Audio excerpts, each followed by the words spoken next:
Hi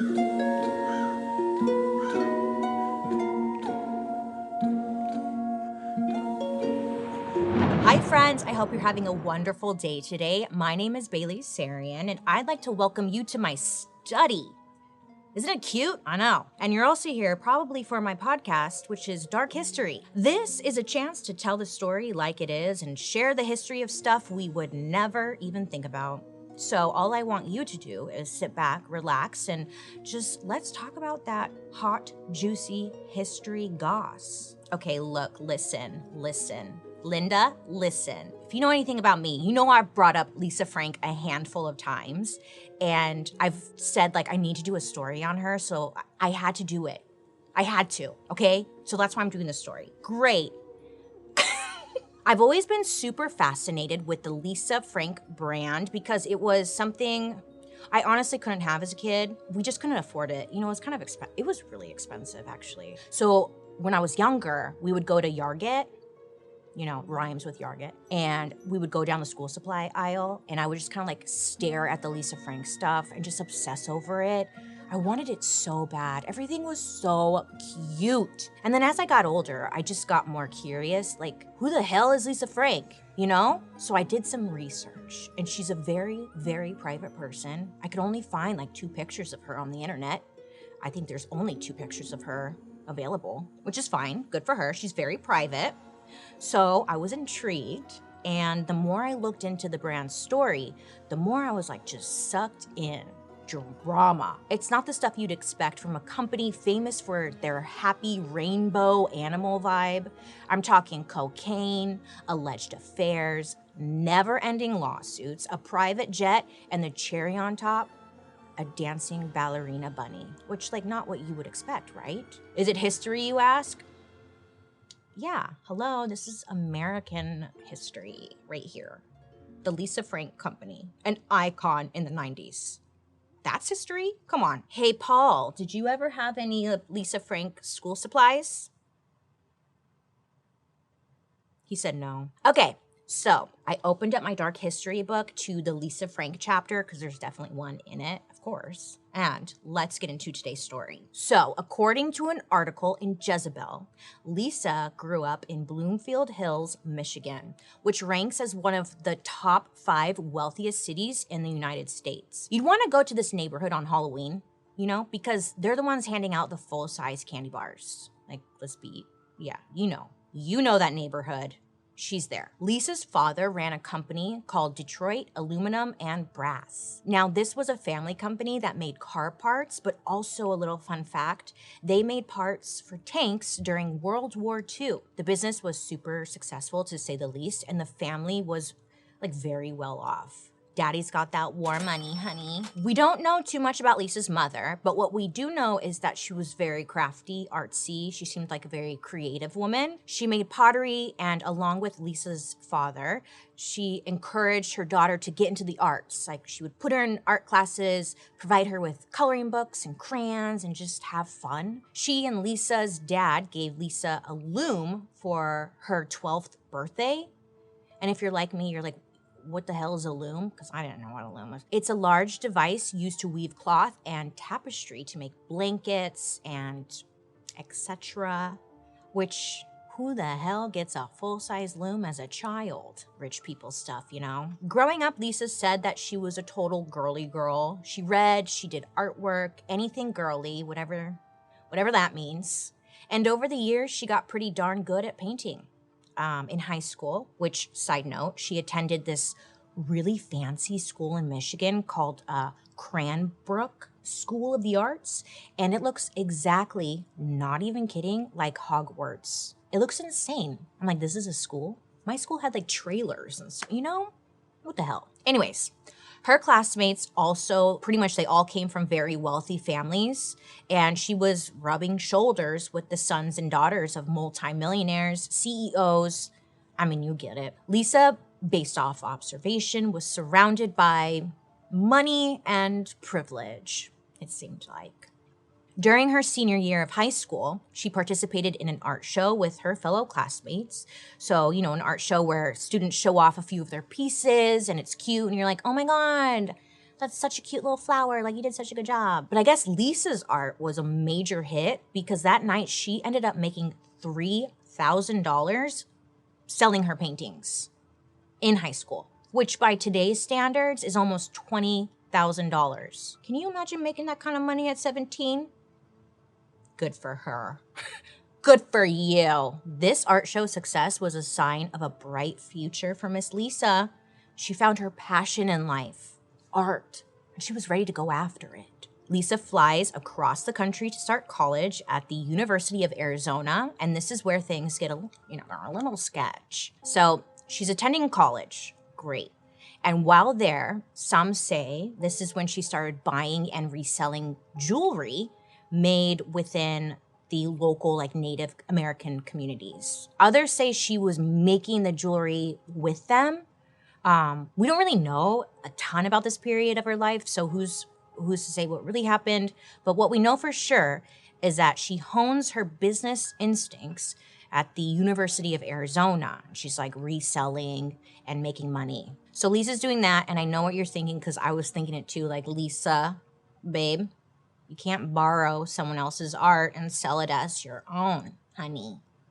But that's what she was doing. Lisa claimed that she worked with the artist and, they should be happy because she's giving them exposure. Quote, quote, quote. Which for those of us who are freelance artists, or maybe you've been a freelance, you sure as hell know exposure does not pay the freaking bills. I hated that. I don't want fucking exposure. I want my lights to stay on. Anyways, Lisa thought she was helping the artist. Sure, babe. So by the time Lisa's 20, she starts her first brand, and it's called Sticky Fingers, which is kind of hilarious on its own. Sticky Fingers, because come on. She's technically taking stuff and reselling, so that is kind of sticky feet. You get it. So what was Sticky Fingers? Well, Lisa, she was dabbling in her own jewelry line. She was selling plastic charm bracelets with little animal charms and cute little fruit charms and whatnot. They looked kind of cheap, but this turned out to be a really big hit for Lisa because not long after, Sticky Fingers was being sold at Neiman Marcus and Bloomingdale's. Does she have good luck or what? Or good connects? Either way, the plastic bracelets were a hit. So much so that this led to partnerships between Sticky Fingers and Felix the Cat, Betty Boop, Mickey Mouse. The list goes on. And this is just an observation of my own, really. But she must have been doing well to get those kinds of partnerships, right? Mickey Mouse? Come on. I don't know what she's doing, but she's good at it. So the bracelets are selling like crazy. Lisa can't really keep up with all the orders. Plus, she's kind of feeling inspired to start another project. She really wants to make stickers. I know. It's totally random, but this is the 80s. And allegedly, I heard a rumor that in the 80s, stickers were all the rage. You let me know. I was born in... No, never mind. So stickers are all the rage. And Lisa, she wanted in on the sticker industry. She's like, there's money there.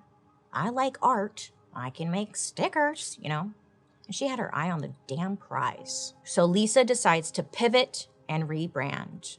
Pivot! The company Sticky Fingers gets a new name. Lisa Frank Incorporated. Which is kind of a weird choice for someone who wants to be or is extremely private.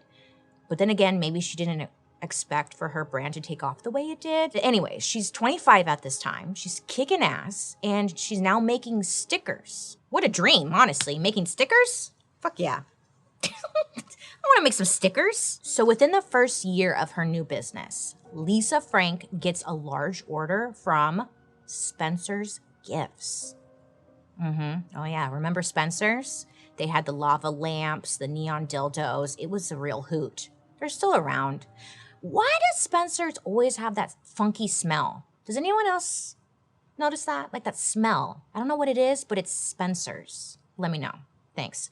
Anyways, this order from Spencer's Gifts, it wasn't just any order. It was $1 million order. Oh yeah, within her first year. $1 million at 25 in the 80s? Girl, just retire now. Get that boat, travel the world, live, laugh, love. Come on. In the late 80s, the brand expanded and started selling school supplies. She noticed in a sea of beige notepads and black composition books, there was an opportunity. I mean, you guys remember, school supplies were very basic, and nobody was making cute shit at this time. Lisa came in and started making colorful, airbrushed, imaginative designs. It was so different, and it looked like she was on acid when she made it, honestly. It was cool. Lisa knew her audience, okay? She knew what these kids wanted. Her loud, in-your-face products were a huge hit, and she was just raking in that dough. As a businesswoman in the 80s, I imagine a lot of people probably doubted her. I mean, first of all, she's a woman, okay? And women couldn't even get their own credit cards until just a few years before this. Yeah, women couldn't open their own credit cards until 1974. So, yeah. I imagine it was a little rocky for Lisa. I'm sure people doubted her, you know? But she pulled it off. I mean, she really saw a market where people hadn't seen one before. And it was such a smart business decision. Snaps to you, Lisa. At this time, a normal pencil would cost like 50 cents. But Lisa found a way to sell the same item, but with her cute designs on the pencil, for triple the price. So this was the beginning of the Lisa Frank empire that I'm sure many of you remember today. Man, you bitches with your rainbow panda trapper keepers. I was so jealous. I couldn't get anything Lisa Frank because it was too expensive. I instead got one of those like Walmart 5-star zipper binders. It was like, how does a zipper sound? Do you know what I'm saying? It was really embarrassing. I was like, Mom, it's not the same. I want the Lisa Frank one. But what about the 5-star? It's so much cheaper. I want the fucking Lisa Frank one. You know, that was me. I never got the Lisa Frank one, actually. I should probably live my childhood and go out and buy one. Duh, Paul. I should do that. Okay, anyways, back to Lisa. So Lisa once again had a booming business on her hands, and the company was expanding so fast that they had a hard time finding a location for their headquarters. I guess they moved a bunch of times before finally landing on a final workspace in Tucson, Arizona, which was like not your normal little office space. Well, like in my mind, not little, but like, you know, this shit was huge. It was 320,000 square feet of office. Do you know how big that is? Picture 5 football fields. That's how big it was. That's big. And the Lisa Frank headquarters was everything the kid in you wanted it to be. The outside of the building had rainbows and music notes painted on the walls. Looks so cute. The inside was filled with these huge statues of the iconic Lisa Frank characters, like the painting panda bear or the ballerina bunny. There was colorful furniture, there was murals, and Lisa Frank fan letters decorated the walls. It just looked like it was designed by kids for kids, like some kind of Willy Wonka acid trip. It's just cool, like goals. So from the outside looking in, like it seems like such a happy, fun, safe place to work, right? I mean, who wouldn't want to work there? I would want to work there. It looked like a dream. Surrounded by cute characters, glittery unicorns. Hello, hi. I mean, it all seemed so magical, like nothing bad could ever happen there. But if that was the case, we wouldn't be talking about it, now would we? But first, let's pause for an ad break. The other night, I was making dinner and needed to chop some of the veggies. Well, okay, look, my knives were in the dishwasher and I just was not in the mood to walk over and grab one. You know, sometime, come on. So I just started cutting up the vegetables with the fork. Don't judge me. I mean, they didn't look pretty, but it got the job done. I feel like we've all been there before. Sometimes you can get by doing things the hard way without even realizing it. But when you run a business, doing things the hard way means you're holding yourself and your business back. ShipStation gives e-commerce sellers an easier way to manage shipping. So you can take all the energy that goes into managing orders, choosing carriers, and printing labels and use it to grow your business. No wonder ShipStation is already trusted by over 100,000 sellers. Humble brag. So many of my listeners own their own business, which is amazing, but I'm sure you can understand when I say it's a lot of work. When you own a business, you pretty much play all of the roles involved. Your marketing, your customer service, your logistics, you do it all, baby. That's why it's so important to find simple ways to save your time and energy where you can to invest back into your business or even take a vacation. Because we freaking deserve it at this point, okay? Look, we all deserve a vacation. ShipStation can help you do that by automating processes like fulfillment and tracking so you can save time managing orders while keeping your customers happy. ShipStation will make you wonder why you ever did shipping the hard way. It works with all of your storefronts. I'm talking Amazon, eBay, Etsy, and more. You also get deeply discounted shipping rates normally reserved for Fortune 500 companies. And you can easily compare carriers, rates, and delivery times, so it's easy to choose the best option for every shipping scenario. In fact, 98% of the companies that use ShipStation for a year keep using it for as long as they're in business. ShipStation isn't magic, but it will make your shipping stress just disappear. Sign up using promo code DARKHISTORY for a free 60-day trial today at ShipStation.com and start breathing easier with every shipment. That's 2 whole months of stress-free shipping, baby! And it's free to try. Just go to ShipStation.com, click on the microphone at the top of the page, and type in Dark History, baby. Well, not baby. Just type in Dark History. ShipStation. Make ship happen. By the mid-90s, Lisa was killing it. She's a household name. Business is booming, bringing in around $60 million annually. And she had hundreds of employees working for the company. They were just cranking out more and more products, drawing cute characters and rainbow and glitter. It just looks so fun. Lisa Frank, the brand, was at an all-time high, and kids were just losing their shit trying to get their hands on some of those school supplies. To some kids, carrying around those little notebooks was like a status symbol at their school. Now, back at the headquarters, by 1992, there's a new CEO in charge, a man by the name of James Green. I know. You're probably thinking, like I was thinking, like James Green guy. He's probably an Ivy League businessman that knows how to be a CEO, right? Oh, nay. He was hired back in 1982 as an artist at the Lisa Frank Company. And I guess a little hanky-panky was going on between Miss Frank and Mr. Green. And it must have paid off because before you know it, he's running the company. He had her dickmatized, okay? And yeah, you could say James slept his way to the top, baby. Men can hoe it out too. Come on. James and Lisa would end up dating for over 10 years, and then they got married in 1994. It sounds like a cute little fairy tale. A couple of artists in love, running a multi-million-dollar company and wanting to start a family together. Like the American dream, whatever that is. Not long after their marriage, they had 2 children together. So with Lisa's hands full, she wanted to have a more relaxed role in her company. We don't know exactly why, but many believe it was so Lisa could be a stay-at-home mom, which makes sense, right? And her husband can run the company. It all happened like within the same time frame. So just an observation, not a fact, but I think that's safe to say.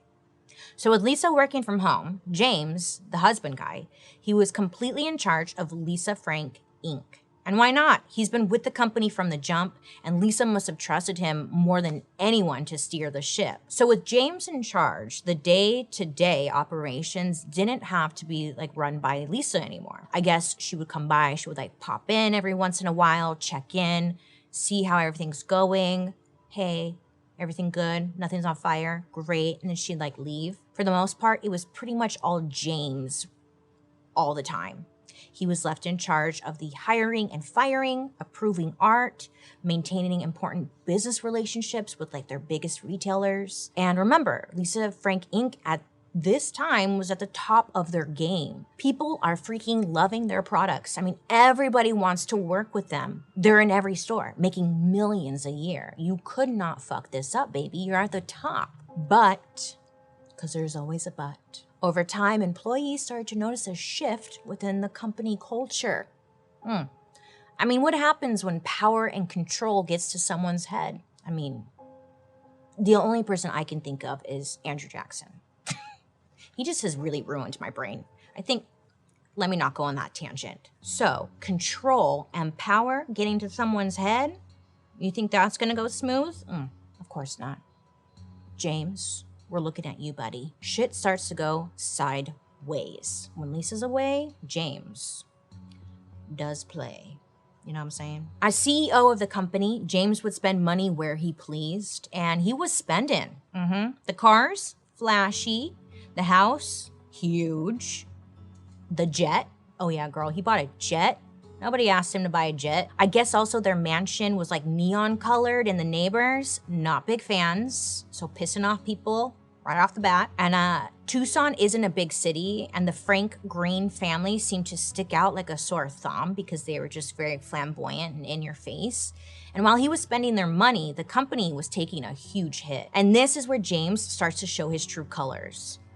So, let me tell you, Paul, you listening? Okay, great. So rumor has it, James seemed to have a little anger problem. Like if you pissed him off, you better watch out. A chair might be coming at your head. I'm not kidding. I guess he was throwing chairs when he got angry at people, like he was in WWE. If he didn't like you, you would know, because he would give you a nasty little nickname. He wasn't even polite enough to say it behind your back. He would just straight up say that shit to your face, like, "Hey, ugly, pass me those unicorn stickers." And you'd be like, "All right, is that my new name?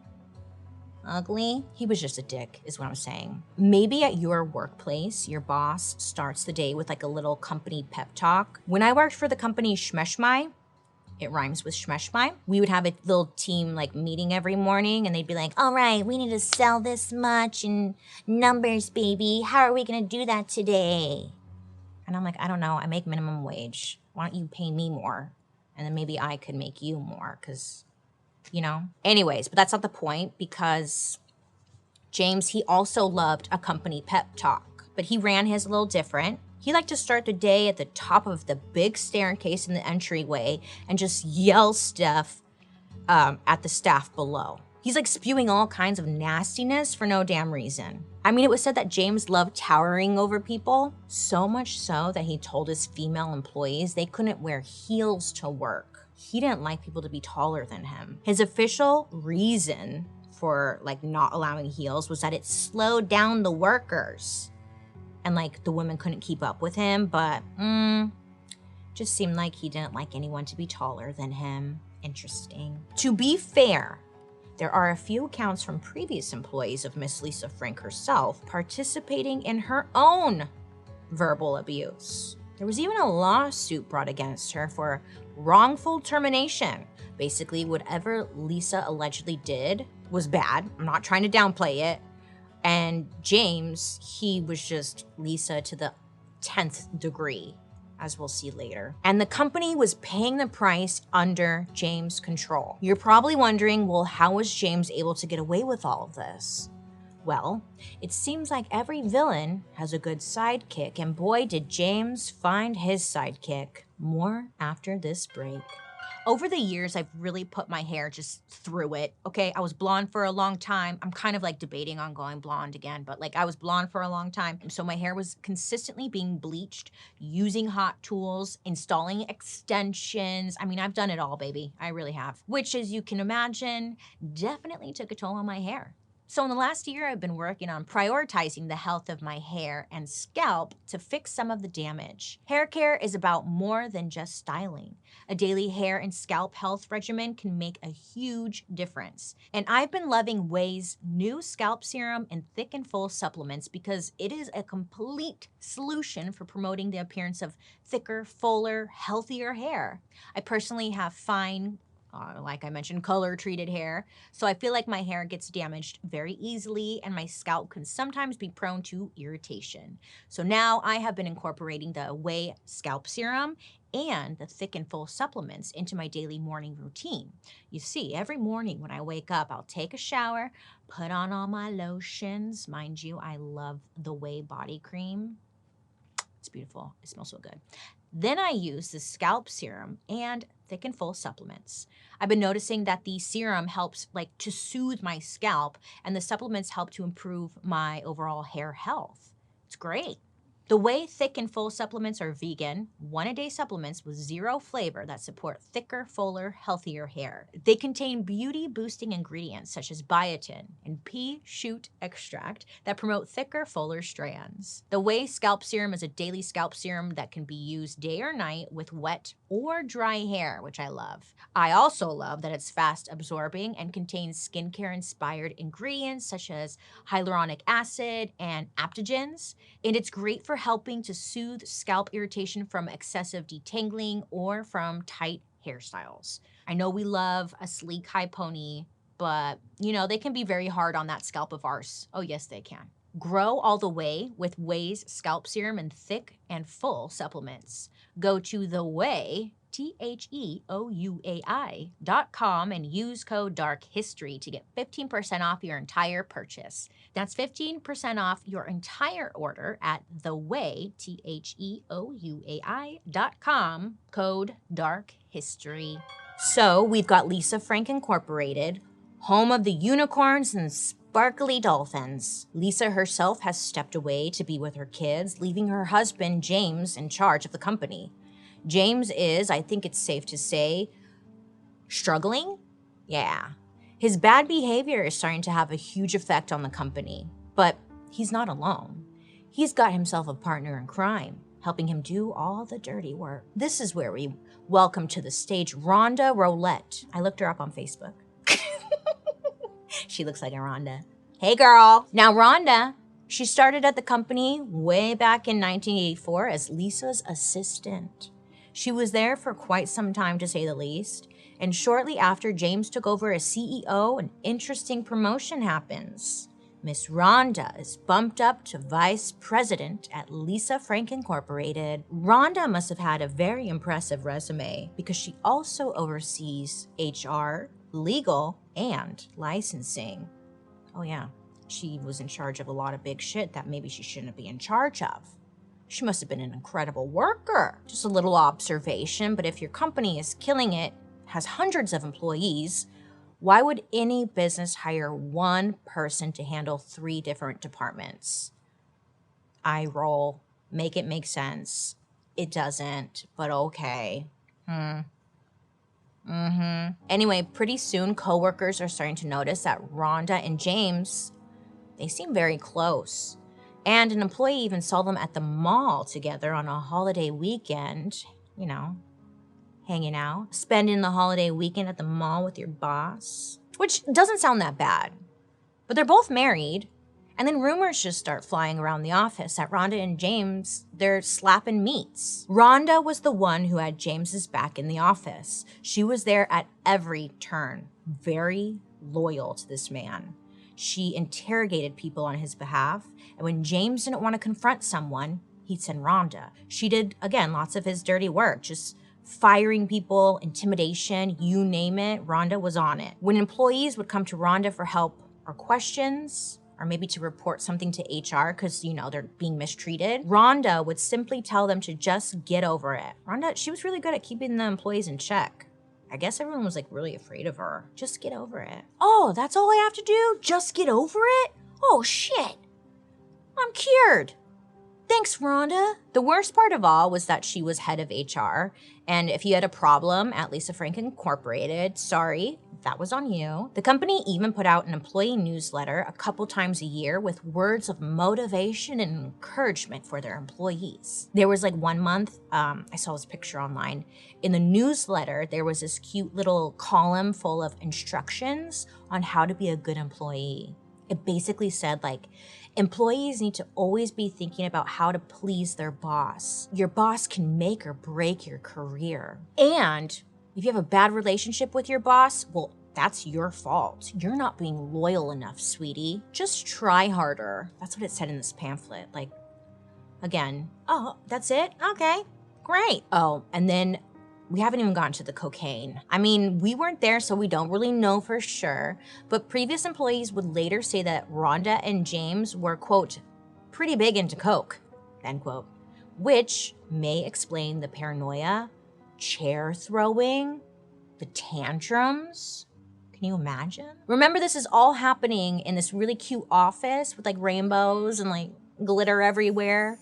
And he's over here, James, he's trying to act like Scarface, but in Candyland. Rhonda and James were pulling shit like withholding paychecks, cutting commission rates, messing up people's 401k. Rude. And even told an employee they couldn't take work off to go to a family funeral. Now, if you thought that was bad, get this. One day an employee left the office 10 minutes early, and when James found out this happened, oh bitch, he was livid. He was raging. There were even rumors that he instructed his managers to chain the doors shut so people could not leave. Could you imagine if your job did that? It kind of reminded me of the Triangle Shirtwaist factory fire. Do you remember we did an episode on that? They like chained the doors. They kept the employees in because they didn't want them stealing. Yeah, he's lucky it didn't end the same way. Yeah, that was actually an awful story, but moving on. So all of this is happening and the company's reputation was just in the toilet. Nobody had anything good to say about the Lisa Frank company, at least working for it. So of course, James wouldn't take any responsibility for the decline of happiness within the workplace. Instead, he just avoided blaming himself at all costs. He was notorious for pushing meetings with the art department and then blaming them when artwork didn't arrive on time. Oh yeah, he would delay approving products and then make excuses to the buyers. And it turns out that James wasn't just bad to work for, he was just toxic to work with. I mean, I guess he's consistent. I'm always trying to find a bright side to things, you know? I also don't think the cocaine, alleged cocaine, helped him at all. But I'm sure he was having a fun time. So the company internally was suffering from all the chaos. The turnover rate was crazy high. The entire staff basically quit and had to be replaced once a year. People were dropping like flies, and folks were talking. Anywhere you went in Tucson, word on the street was like, girl, you do not want to work at Lisa Frank. They chain the doors and throw chairs at you. You know? So nobody wants to work there unless you're like desperate. Despite James's best efforts to just destroy everything, people are still buying the products. I mean, sales are still very strong. And in fact, the company is approached to make a Lisa Frank television show, which like makes sense because they're on top of the world. And each of the like those colorful animal characters were gonna like have their own names and backstories. It could have been the next Care Bears. It could have been great. So what happened? James happened. Of course, you know this. For some reason, James and Rhonda fired the entertainment lawyer that Lisa brought on to help negotiate a potentially huge Hollywood movie and TV deal because they were like, well, we don't need help. We could just do it ourselves. Spoiler alert, they couldn't. The whole thing fell through and the project ended up dying. R.I.P. By 2004, important buyers like Yarget are starting to refuse to do business with the company because James is difficult to work with. You know, he got that title, difficult to work with, which you don't want that because then nobody works with you. So at this point, the company has low morale, high turnover rates, and is losing out on what seems like no-brainer business deals. It's unfortunate that we ended up with so many troll movies, but like no Lisa Frank show. We were robbed. Now, rumors that the CEO was sleeping with the VP and doing blow in the office were circling round and round. Honestly, sounds like a party. But it gets back to Lisa. She gets wind of it and maybe starts to catch on to the whole Rhonda and James situation.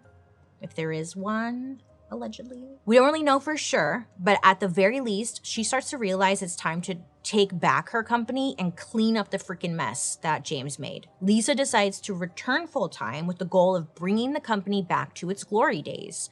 But when she comes back, it was a very different place than when she left it. One employee said that the original work environment at Lisa Frank used to be vibrant and full of energy.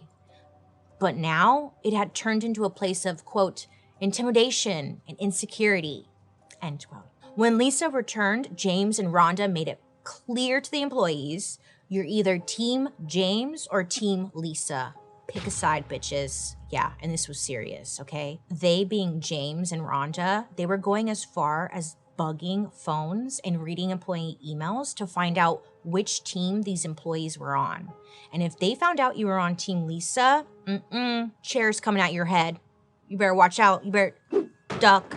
You know what I'm saying? For example, I guess the sales department was labeled Team Lisa, and communication from James and Rhonda basically stopped. And the sales team, they were suddenly only allowed in certain parts of the building. Jeez. Anytime someone from sales needed something for their job from Team James, they would be shut down and told, oh, why don't you go ask Lisa? It's just so childish. Awful. And a ton of the sales team, of course, they're going to quit because they felt like they can't even do their jobs. What was the point? Plus, everyone's being mean to them. Like, what is this? It just seems weird that James would sabotage the sales department, aka the department that's making the company money, because, you know, like, it seems like he likes money. So I don't know why he would do that. But okay. So when Lisa came back to the office, she wasn't just trying to bring her company back. She was trying to take her life back.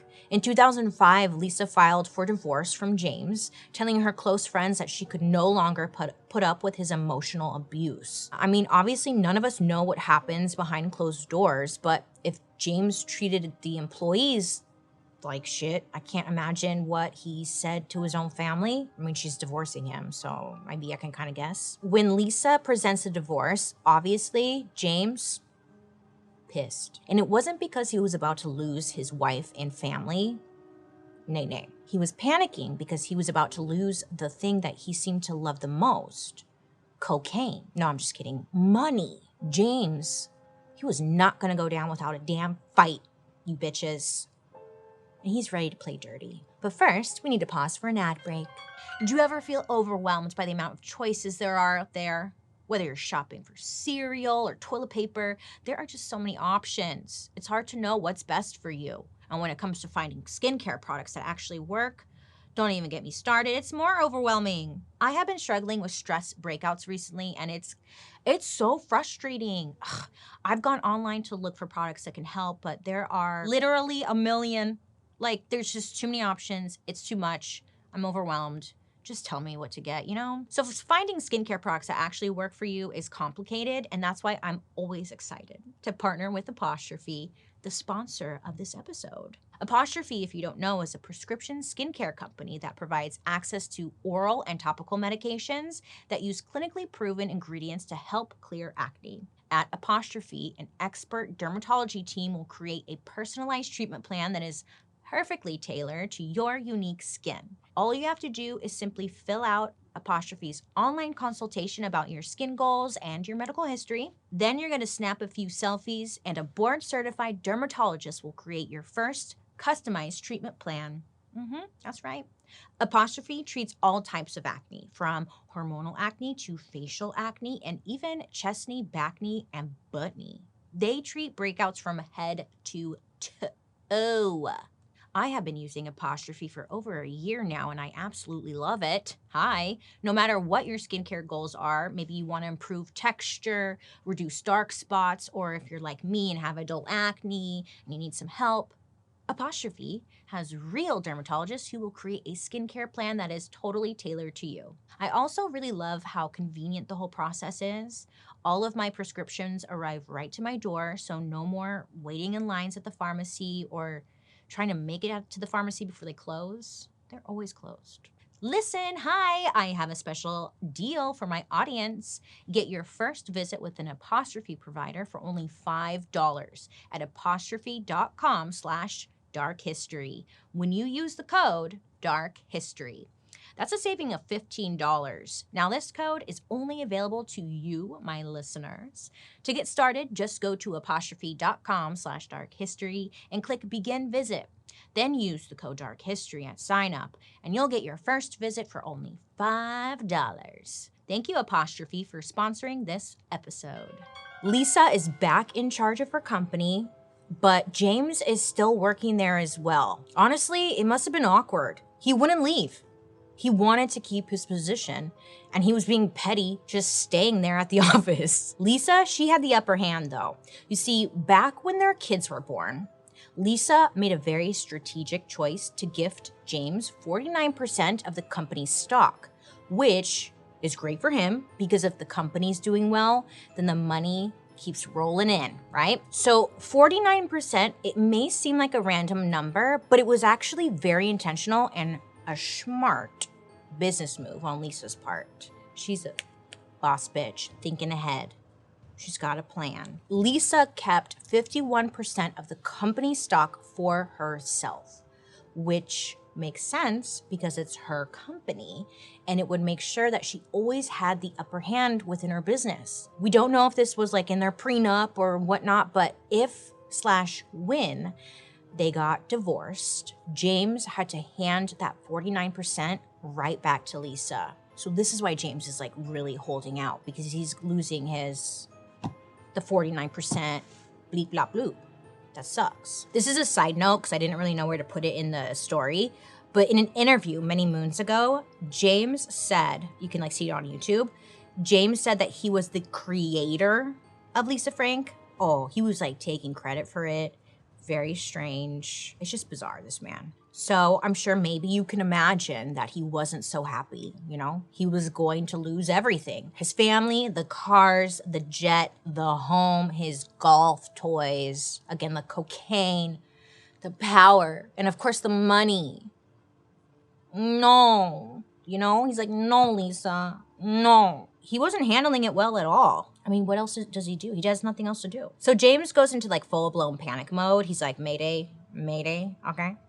It was not easy getting James to step down as CEO. In order to officially fire him, Lisa has to hold a formal board meeting because he does own almost half the company. But this dude, he dodges the meetings for over a whole year. I mean, how the hell do you do that? You work in the same building. He's all like avoiding her, like, there she is. Hide. I just like picture James answering his phone. Like, he's not here right now. Maybe he's like wearing a wig, hiding behind one of those rainbow panda statues. How do you avoid someone for a year? By this point, the man is basically a squatter. He was posting up in the men's bathroom, taking the good stall. Lisa, sick of playing Where's Waldo, now has to go to the courts and get them involved in hopes to fire James. It was just this whole ordeal, stressful, I'm sure. She wanted him gone. So she sued him, and then the judge ruled in her favor. Yay. So James was finally forced to show up for this 2-person board meeting so Lisa could look him in the eye and say, you're fired. Get the hell out of here and take your girlfriend with you, but leave the coke. She wanted to make a statement. James, Rhonda, and I guess Rhonda had a secretary. I just didn't want to like throw another name at you and confuse you. But Rhonda had a secretary, and I guess she was like involved in some shady stuff too. So all 3 of them, they get escorted out of the building by police. Lisa did this on purpose. This was a performance, okay? They were gonna strut down every aisle so you all see what's happening around here. I love the theater, so I would enjoy that. Anyway, so they're all escorted out, and following that, Lisa makes sure that James never returns, and she makes sure to also get a restraining order against his ass. And hell yeah, it's finally over, you know? But it's too early to celebrate, because James was hiding in the bushes, plotting his next move. You get a lawsuit, you get a lawsuit, you get a lawsuit. Everybody gets a lawsuit. Guys, there was a hilarious amount of lawsuits. Now, I'm not gonna make you go through them. No, I will not do that to you. It's a lot, okay? But I got you, because we went through them. Let me just summarize like all the juicy parts for you really quick. So over the next few years, and yes, this went on for years. In addition to the nasty divorce, James sued Lisa, claiming he created all the company's content and characters. So if he leaves, the company should shut down completely because all of that belongs to him. Oh, and remember that jet I mentioned earlier? Yeah, he was upset about losing the jet. He wanted to keep it. So James sued the company for millions of dollars so he could repay the loan he used to buy the jet. Like, what are you gonna do with a jet? You don't even have a job. And the lowest of low, he even roped in his kids, who were 13 and 9 at the time, to give him written permission to take their mom to court. Like, it's okay if you sue mommy, we're totally cool with it. You don't do that. Luckily for Lisa, the kids didn't end up doing it, but I mean, James really tried. Dragging his kids into it, yes, he did. Sloppy ass. You sloppy ass. Now, let's not forget about our girl Rhonda. So she ends up suing the company, and ooh, it was messy. Rhonda said she was promised $2 million in severance by Lisa herself. Now, in addition to forging company checks for her own gain, it came to light that Rhonda was lollygagging on the job. She literally filed none of the paperwork required for her employees to have health care or their 401k benefits, which just like led, obviously, a lot of employees very upset. One of the reasons you get this job is because of the health care. Come on, like, and you're not going to give it to me? No. And you're locking me in the building?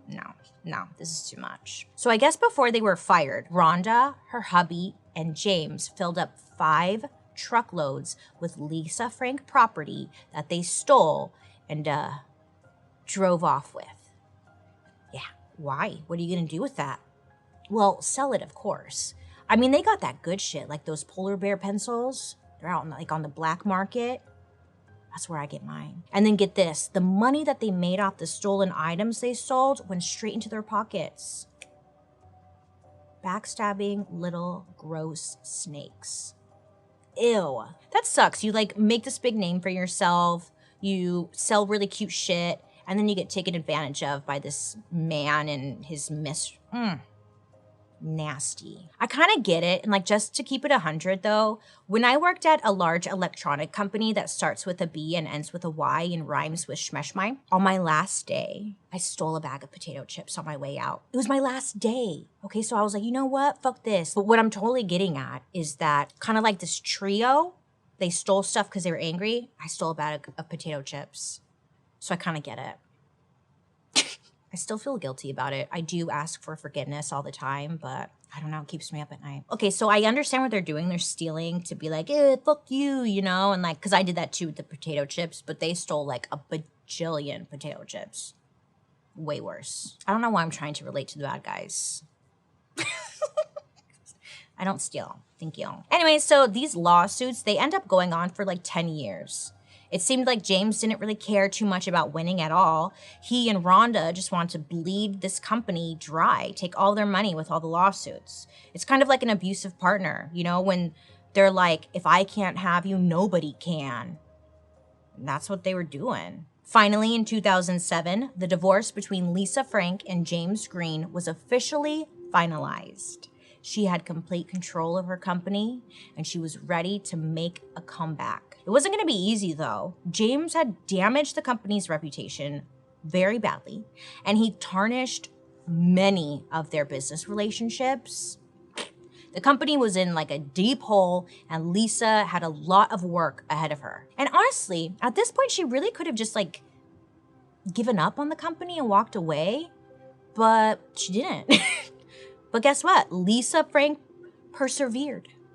She's a bad bitch. She didn't want to give up for some strange reason. I mean, she could have, you know? So it's just like, girl, just take a nap. In 2010, Lisa ends up taking a very big risk. She reduces her staff significantly, and she agrees to do something that she swore she would never do with her brand. Lisa enters into a licensing agreement with a manufacturing company so that they can make and sell her products. This might not like sound major to you and I, but it was said that Lisa was like overprotective of her brand, a bit of a control freak, and that she never let other people make her products. She just wanted control. She wanted to know everything that was going on and have control of it all. But she wanted the company to be back on top, and they promised, this manufacturing company promised to help her achieve this goal. And in 2012, Lisa Frank does a collab with Urban Outfitters, which is a trendy like lifestyle retailer. And that was a huge hit. People were really excited to see Lisa Frank back out in the wild. Everybody was like hungry for the 90s nostalgia. It was just perfect timing. But the manufacturing company that Lisa's working for doesn't make good on their promise to put Lisa Frank back on top. And Lisa Frank sort of goes away for a while again because it's just not doing well. Oh my God, Joan has a cute little thing. Cute. Is that a trapper keeper, Joan? You would, you little rich bitch. Okay, so where are they now? These days, it's not clear how much of the company James still may or may not own, but what is clear is that he is not involved in like the day-to-day operations anymore. Throughout the years, James has moved on from the Lisa Frank brand and Lisa Frank the person too. And he found Jesus. Great. Jesus. He found him. And he started his own passion project selling artwork for Jesus, which honestly, it looks heavily inspired by the Lisa Frank art, but it's for Jesus. It's like, move on, dude. Just move on, let it go, try something new. On the brand end of things, one of Lisa's sons is involved in like the new era of Lisa Frank. And you think Lisa would maybe have learned her lesson about mixing like business with personal life, but I don't know. Old habits die hard. She ends up bringing her teenage son to like board meetings with her. She puts him in charge of the company Instagram. I think things are actually going kind of well, so he must be doing well. Fingers crossed that the family business relationship works out better than the last one. We wish you luck. In 2020, something happened. I don't know, a pandemic or something. But the Lisa Frank Instagram page was popping off. I mean, thanks to her son, who really modernized the brand's image, right? To date, Lisa Frank has continued to have successful collabs with popular brands like Crocs, which I didn't know, I missed that one. Morphe Cosmetics. She did a collab with some nail polishes. Also, the school supplies are making their way back onto the shelves. Like, the 90s are really back, you know? I kind of love it because now's my chance. Now's my chance to get a Lisa Frank thing. If you think about it, Lisa Frank has kind of inspired that 90s aesthetic that we still see in trends and makeup trends, all that millennial neon shit we like to buy. It seems like a really perfect time for Lisa Frank to make her come back because we're all craving that 90s nostalgia, like I said, yeah. But with the help of her son, it seems like she's got her finger on the pulse of what people want again. I think this whole story can be perfectly summed up through my experience of purchasing the Lisa Frank Morphe palette. When was this? Like a year or something ago? I was so excited to get it. I was like, oh my God, Lisa Frank. Oh, the younger Bailey in me was living. Okay, living. The palette itself looks like a Trapper Keeper, and I should have brought it. I don't know why I didn't. Got it. Boom. It arrived. I opened up the package, took out the palette. Bam. I got hit with the whiff of that chemical cheese smell. Do you know what I'm talking about? It smelled awful. It smelled like cheap makeup. It smelled like chemicals, just straight up chemicals. I was like, oh shit.